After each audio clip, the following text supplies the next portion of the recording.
શું કહેશો જે રીતે ચૈતર વસાવા 70 દિવસ બાદ જેલની બહાર આવ્યા છે અને એમને સીધો આરોપ લગાવી દીધો છે કે મારી વિરુદ્ધમાં ષડયંત્ર કરવામાં આવ્યું? ગામડાઓની અંદર પશુઓ ચરાવતા લોકો જે છે એને પણ આજે સોશિયલ મીડિયાના માધ્યમથી ખબર છે કે ચૈતરભાઈ પર જુઠ્ઠો કેસ કરવામાં આવ્યો છે.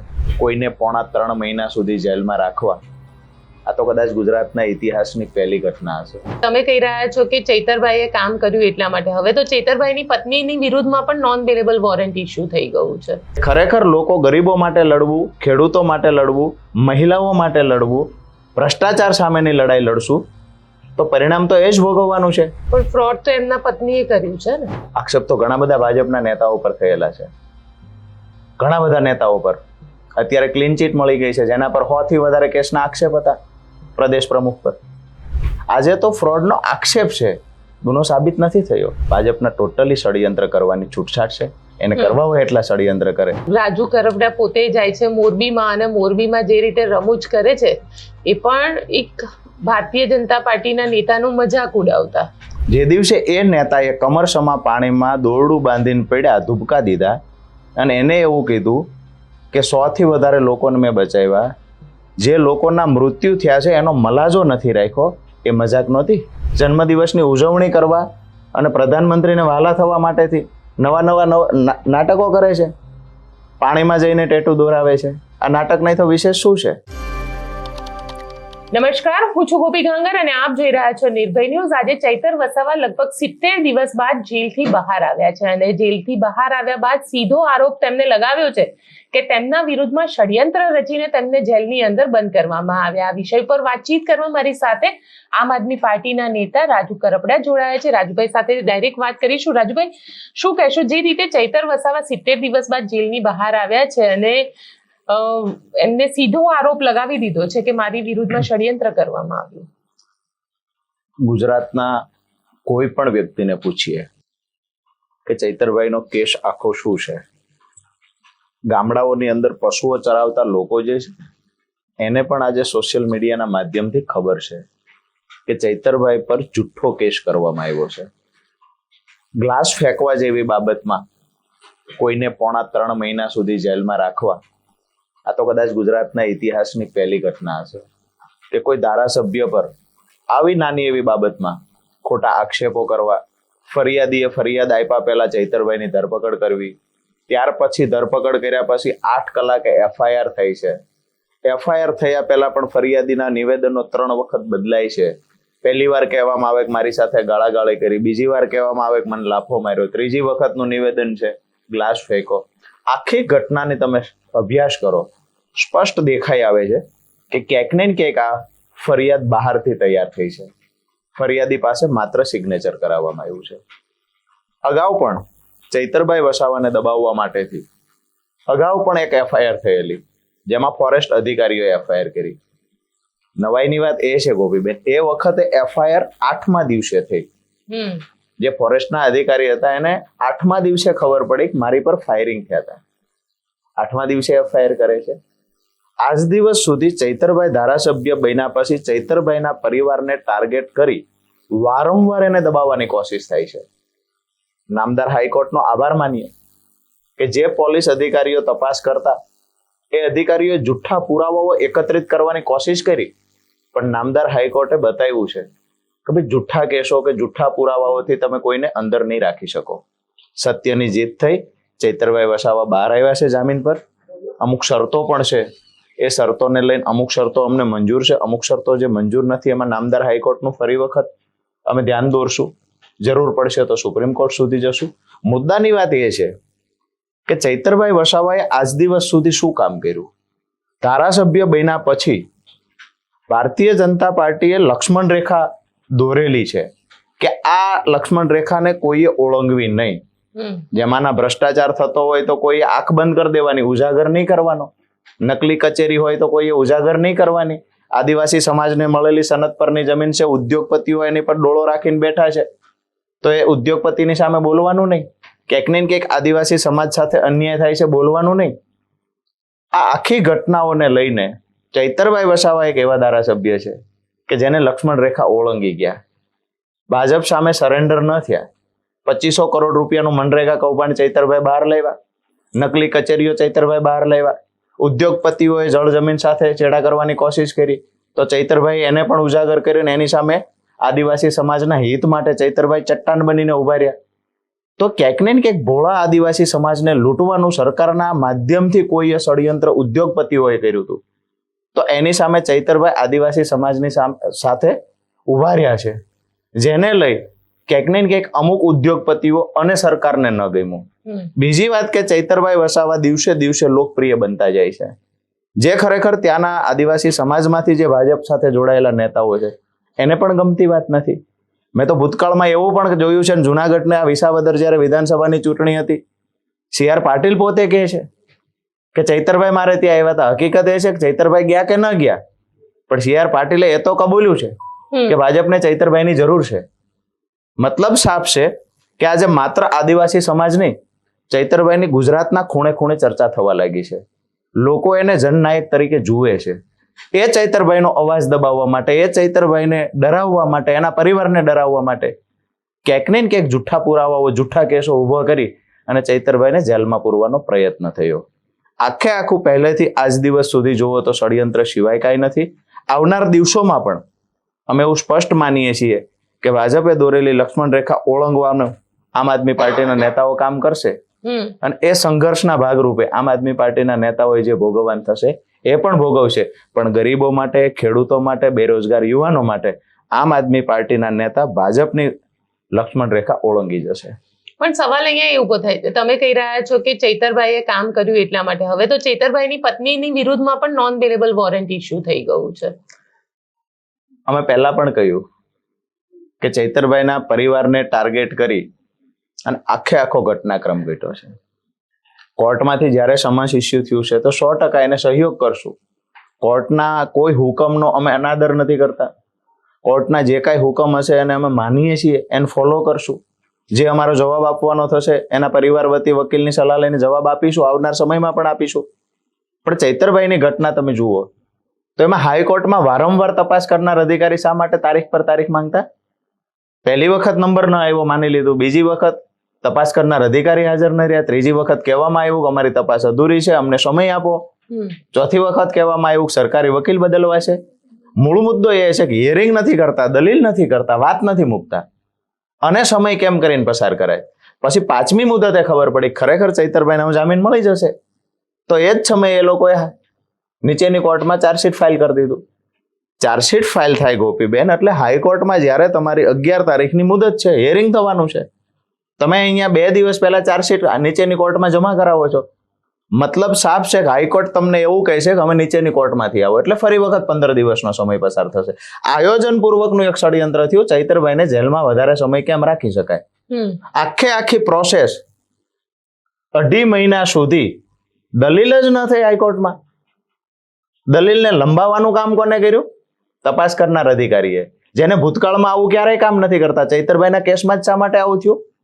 બહુ સમજવા જેવી વાત છે, ગુજરાતની જનતાઓ સારી રીતે સમજે છે. ચૈતરભાઈના વાઇફની વાત કરીએ, એને જ્યારે હાજર થવાનું કીધું છે તો 100% કોર્ટને સહયોગ કરશે. અમે તો એ કહીએ છીએ કે ખરેખર લોકો ગરીબો માટે લડવું, ખેડૂતો માટે લડવું, મહિલાઓ માટે લડવું, ભ્રષ્ટાચાર સામેની લડાઈ લડશું તો પરિણામ તો એ જ ભોગવવાનું છે. સત્તાના નશામાં એટલો બધો અહંકાર આવી ગયો છે ભારતીય જનતા પાર્ટીને, એની સામે કોઈ અવાજ ઉઠાવશે તો એને કેમ કરીને જેલમાં પૂરવા આ ષડયંત્ર થતું હોય છે. એ ષડયંત્રનો ભોગ ચૈતરભાઈનો પરિવાર બન્યો છે, આનાથી વિશેષ કઈ નથી. પણ ફ્રોડ તો એમના પત્નીએ કર્યું છે ને.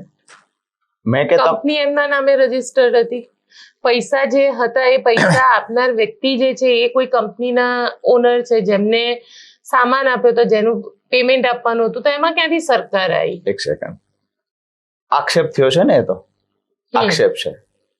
આક્ષેપ તો ઘણા બધા ભાજપના નેતાઓ પર થયેલા છે, ઘણા બધા નેતાઓ પર. અત્યારે ક્લીન ચીટ મળી ગઈ છે, જેના પર 100 થી વધારે કેસના આક્ષેપ હતા પ્રદેશ પ્રમુખ પર. બરાબર છે, એને પોતે બી સ્વીકારેલું છે જે તે સમયે. આજે એમના એફિડેવિટમાં કોઈ કેસ નથી બતાવતા. મૂળ મુદ્દો એ છે કે ખરેખર જ્યારે ગુનો સાબિત થઈ જશે તો આપણે હું તમે બે માનશું, ચર્ચા કરવા બેઠશું.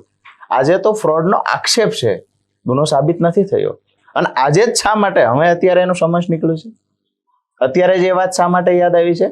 કોર્ટની મેટરમાં આપણે ક્યાંય પડવું નથી. પણ કોઈ પર આક્ષેપ થશે, ચૈતરભાઈ પર પણ આક્ષેપ છે, આરોપ છે કે એને ગ્લાસ ફેંક્યો છે, મારી નાખવાની કોશિશ કરી, ગુનો સાબિત નથી થયો.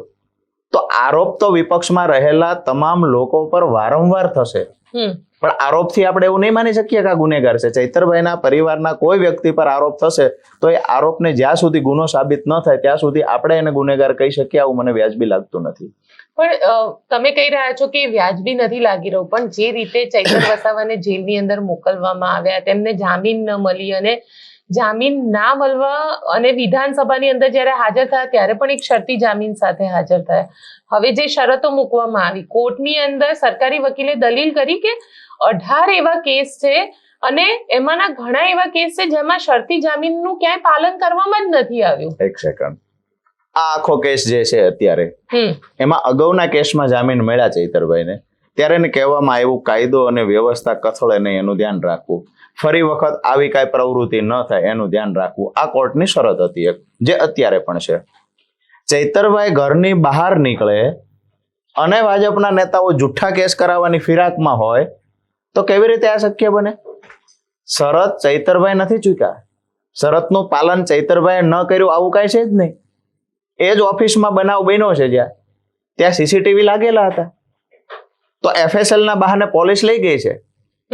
આજ દિવસ સુધી મીડિયા સામે આવીને રજૂ નથી કર્યા.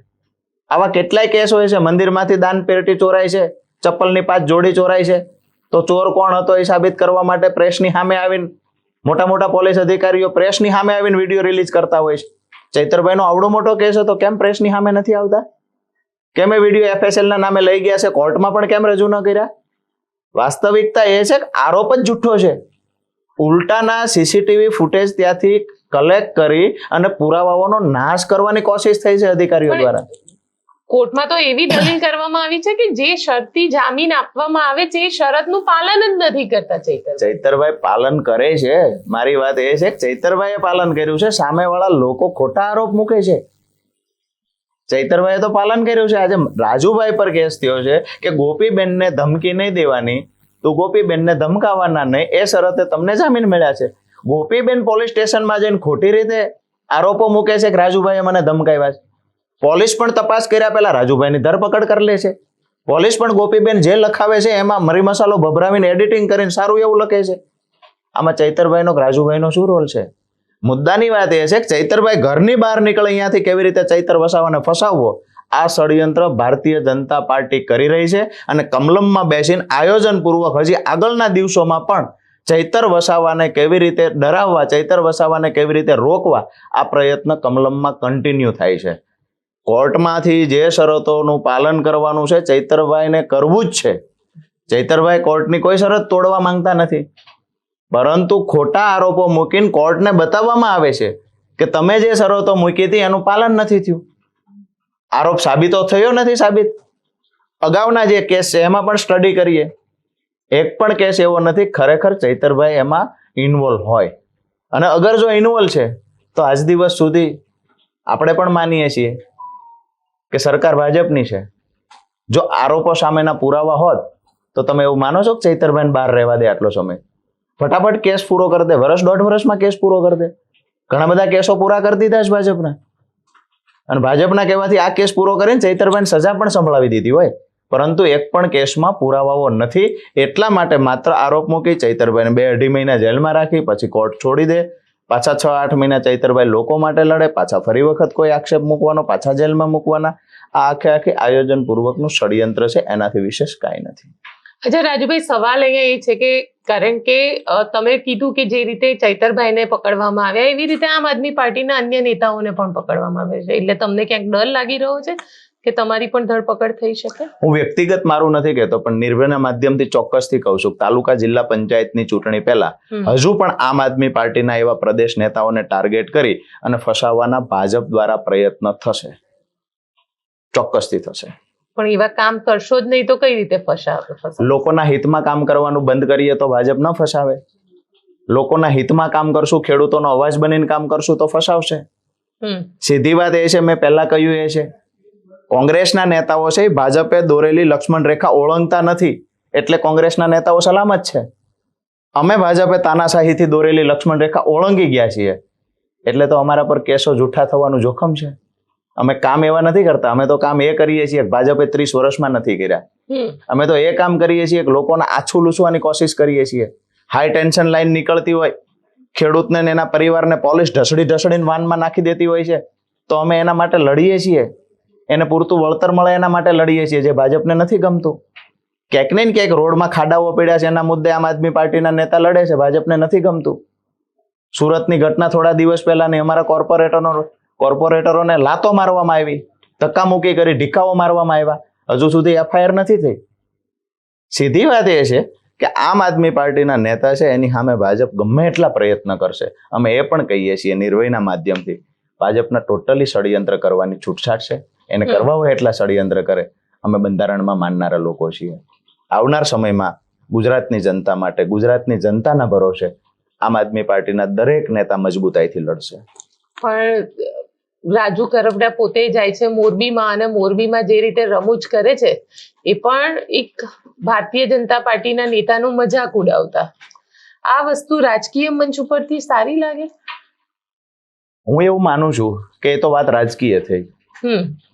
જે દિવસે એ નેતાએ કમરસમાં પાણીમાં દોરડું બાંધીને પડ્યા, ધુબકા દીધા, અને એને એવું કીધું કે 100 થી વધારે લોકોને મેં બચાવ્યા, જે લોકોના મૃત્યુ થયા છે એનો મલાજો નથી રાખ્યો, એ મજાક નહોતી. મજાક તો એ હતી કે જે પરિવારે પોતાના સ્વજન ગુમાવ્યા છે ત્યારે ફોટો સેશન કરવામાં મોરબીના ધારાસભ્ય હતા. પણ લોકોને બચાવ્યા બી તો હતા ને. આવું તો એ કહે છે, મેં કે તમે જોયા નથી. મારી પાસે તો એવા પુરાવાઓ છે, ત્યાં નજરે જોનાર લોકો છે, કમરથી વધારે ઊંડા પાણીમાં ગયા જ નથી. કેવી રીતે લોકોને બચાવ્યા? મોરબીની અંદર આજ પણ લોકો પીડાય છે. એ પીડિત પરિવાર હતા, એની મુલાકાત ત્યાર પછી ક્યારે લીધી છે? એક વખત પણ મુલાકાત લીધી નથી પીડિત પરિવારની. લોકો આજે ગંભીરા બ્રિજમાં મૃત્યુ પામ્યા છે. જન્મદિવસની ઉજવણી કરવા અને પ્રધાનમંત્રીને વહાલા થવા માટેથી નવા નાટકો કરે છે. પાણીમાં જઈને ટેટુ દોરાવે છે. આ નાટક નહીં તો વિશેષ શું છે? મજાક નથી તો બીજું શું છે? અમે તો એને જે કાંડ કર્યા છે એ લોકોની સામે કહ્યા છે, મજાક નથી કરી. એ કમરસમાં પાણીમાં કૂદીને કહે છે કે મેં 100 લોકોને, તમને માનવામાં આવે છે કે એક માણસ 100 લોકોને બચાવી શકે પાણીની અંદર? આવું તમને માનવામાં આવે છે? હકીકત એ છે કે ના બચાવી શકે, તો પણ એ મીડિયા સામે આવીને આવી વાતો કરે છે. તો એ મજાક કરી રહ્યા છે. અમે તો એને જે વાત કરી છે, એમને જે સારા નરસા કર્મો કર્યા છે, એ અમે સ્ટેજ પરથી કહ્યું છે કે ધારાસભ્ય આવું કરે છે. જો અમે કહ્યું ધારાસભ્યએ આવું કીધું અને આવું કર્યું એ મજાક હોય, તો એનો મતલબ એ છે કે ધારાસભ્ય જે કર્યું એ નવટંકીથી વિશેષ કઈ નહોતું. સીધી વાત છે. કારણ કે જે રીતે તમે લોકો બોલો છો, અને આમ આદમી પાર્ટી જે રીતે ભાજપના નેતાઓને મજાક કરતી ને એ પણ દેખાય છે, એ ગોપાલ ઇટાલિયા હોય, રાજુ કરપડા હોય કે અન્ય કોઈ નેતાઓ હોય, એને લઈને ચર્ચા ખૂબ થાય છે. અને ચર્ચા એ પણ થાય છે કે કેમ આ પ્રકારના શબ્દો બોલાય છે. અમે ક્યાં ગાળો દીધી? બંધારણની બહાર છે અને કોઈ શબ્દ પ્રયોગ અમારા નેતાએ કર્યો હોય તો કયો. અમે ધારાસભ્યને તું એવું નથી કીધું, તોછડાઈ નથી કરી. આવું તો અમે કરતા નથી. ભાજપના નેતાઓના ઘણા બધા વિડીયો છે. મનસુખભાઈ વસાવાના છે, મામલતદારને ખુલ્લેઆમ ગાળો બોલે છે. આવું અમારા નેતા તો કરતા નથી ને અમને શોભતું બી નથી. ભૂતકાળના ઘણા બધા સૌરાષ્ટ્રના નેતાઓ પણ છે. ભૂતકાળમાં મંત્રી હતા, આજ રાજકોટના સાંસદ છે. એમના વિડીયો સાંભળો તો એમાં ઘણી બધી તોછડાઈ વાળા શબ્દોના પ્રયોગ થયા છે. અમે નથી કરતા. લોકોની સુખાકારી માટે કોઈક લડ્યું હોય તો એની મજાક બનાવે છે. અમે નથી કરતા. સીધી વાત એ છે કે અમે કોઈને તુકારા બી નથી કરતા, તોછડાઈ નથી કરતા. અમે કોઈની મજાક બનાવતા નથી. વાસ્તવિકતા એ છે કે મજાક બની ગયેલા લોકોને ધારાસભ્ય બનાવવાનું કામ ભાજપે કર્યું છે.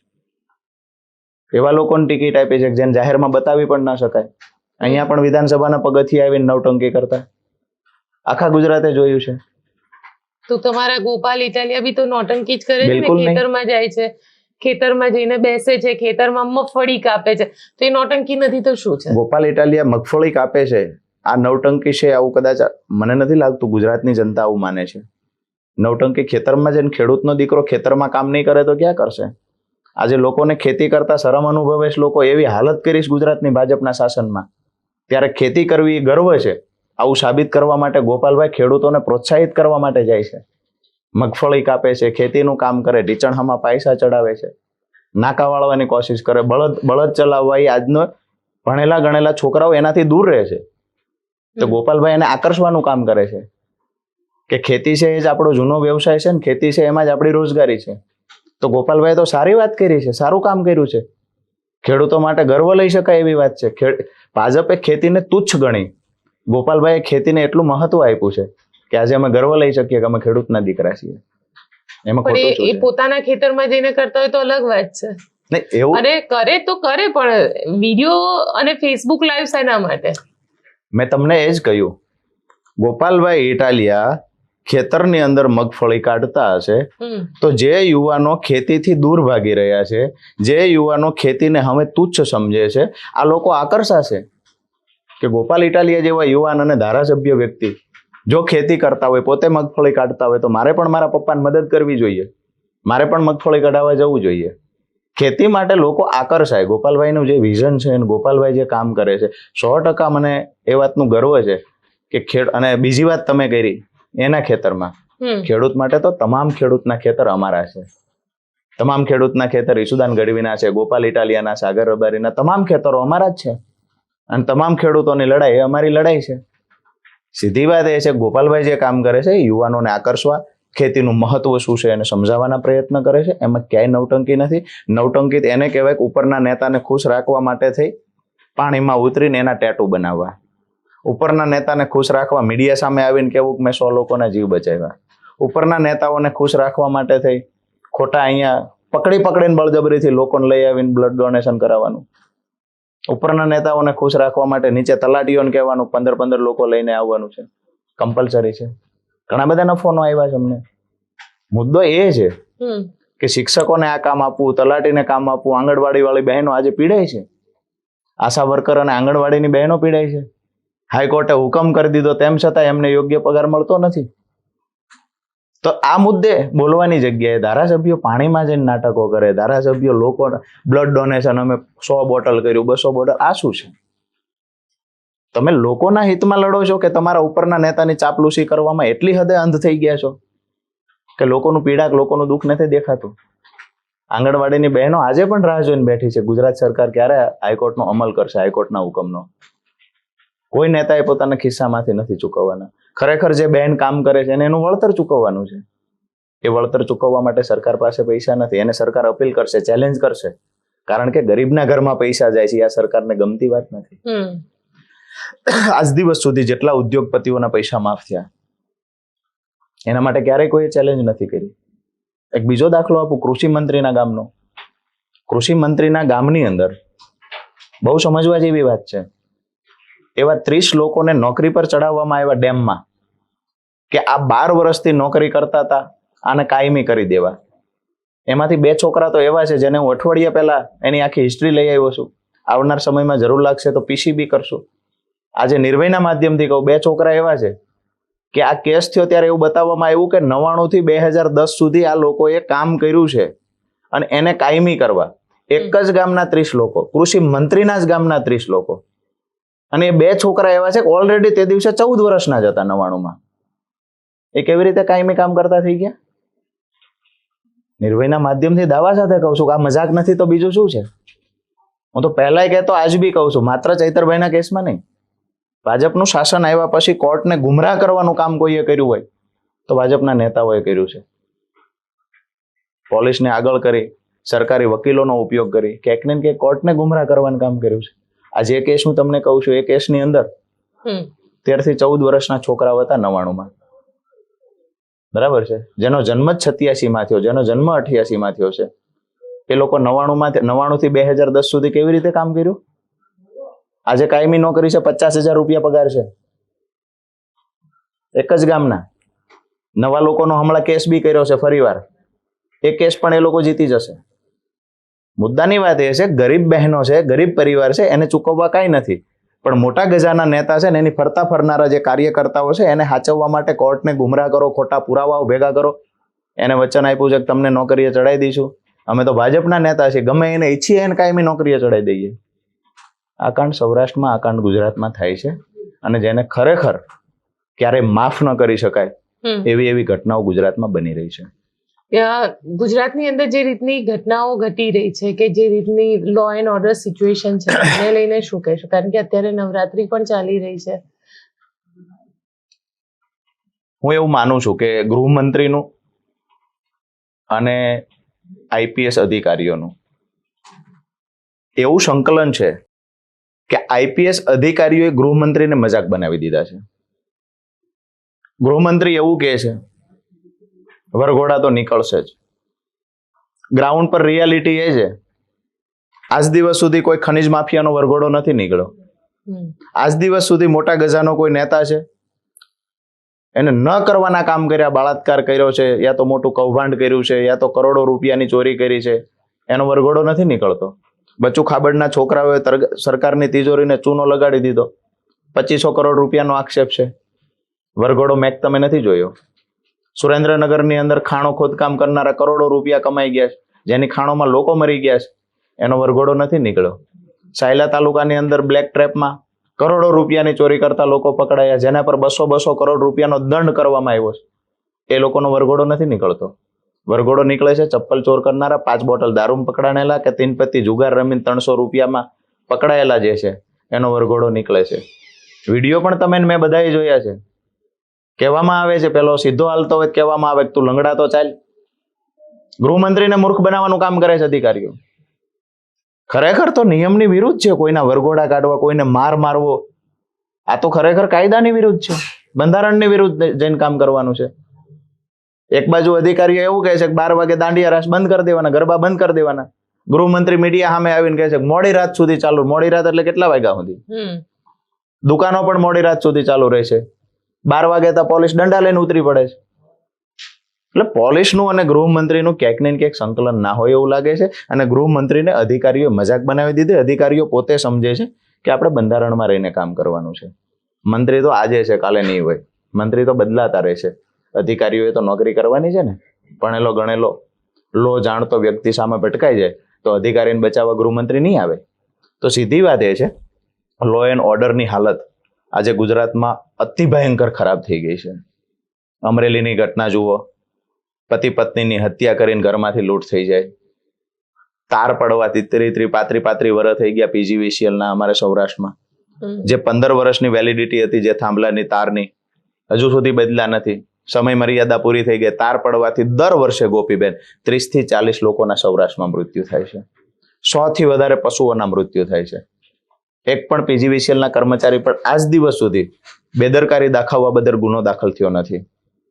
લૂંટ એટલી થાય, ચોરી એટલી થાય છે, મારવામાં આવે છે લોકોને, ખુલ્લેઆમ મારવામાં આવે છે. હમણાંની ઘટના છે ત્યાંની ચિત્તલની, સાવરકુંડલાની બાજુમાં છોકરીને 10 થી વધારે શરીરના ઘા કરવામાં આવ્યા. એક તરફી પ્રેમમાં છોકરીની હગાઈ જ્યાં કરીશ ત્યાં છોકરીની હગાઈ કરીશ ત્યાં સામે ફોન કરીને ખખડાવવામાં આવે, એના મા બાપને મારવામાં આવે, બંદી બનાવવામાં આવે. અમારે વઢવાણમાં, સુરેન્દ્રનગરના વઢવાણમાં સવારમાં 9 વાગ્યામાં છોકરીના શરીર પર 24 છરીના ઘા કરી અને એક તરફી પ્રેમમાં છોકરીની હત્યા થઈ. કાયદા વ્યવસ્થાની ક્યાં વાત કરીએ છીએ? ખુલ્લેઆમ ચોરી થાય, ખુલ્લેઆમ લૂંટ થાય છે. આજે અમદાવાદની અંદર વિદ્યાર્થીને મારી નાખી છે. હત્યાની હારમાળાઓ લાગી છે.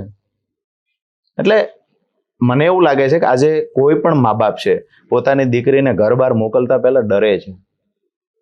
આ વ્યવસ્થા આવી ખરેખર ગુજરાતમાં આવી ખરાબ વ્યવસ્થા ભૂતકાળમાં ક્યારેય નહોતી કે મા બાપ પોતાની દીકરીને ઘર બહાર મોકલતા ડરે છે, સ્કૂલે મોકલતા ડરે, ટ્યુશન મોકલતા ડરે છે. કાં તો તથ્ય જેવા લોકો આવીને ઉડાડી જશે. એટલે કાયદો વ્યવસ્થા તો ગુજરાતમાં મજાક બની ગયો એવું લાગે છે. ખુલ્લેઆમ દારૂ બી મળે દરેક જગ્યાએ. ગામડાઓમાં, અંતરિયાળ ગામમાં તમે જાઓ, પહેલાનો સમય એવો હતો કે પેલી પોટલીઓ મળતી. આજે અંતરિયાળ ગામડાઓમાં દારૂ મળવા લાગ્યો, બોટલો મળવા લાગી છે. અને જેટલા ગરીબ લોકો છે એ લોકોને ટાર્ગેટ કરીને ખબર નહીં શું કામ આ ષડયંત્ર થાય છે. એ લોકોને દારૂના રવાડે ચડાવ્યા. સિટીની અંદર તો નાના સિટી, સુરેન્દ્રનગર જેવા સિટી છે તો ત્યાં ડ્રગ ખુલ્લેઆમ મળે છે, પાવડર ખુલ્લેઆમ મળે છે, ગલ્લાઓ પર મળે છે, સિગરેટો આપવામાં આવે, સિગરેટની અંદર ભરીને આપવામાં આવે છે. આ ખુલ્લેઆમ વેપાર થાય છે. જ્યારે આક્ષેપો ખૂબ થાય ત્યારે 1-2 લોકોને પકડવામાં આવે, પણ 25 દુકાનદારો એવા છે. ગૃહમંત્રીમાં તાકાત હોય તો રોકવાના પ્રયત્ન કરે. કયા સિટીની અંદર ડ્રગ નથી મળતું? નામ આપે. દરેક સિટીમાં મળે છે.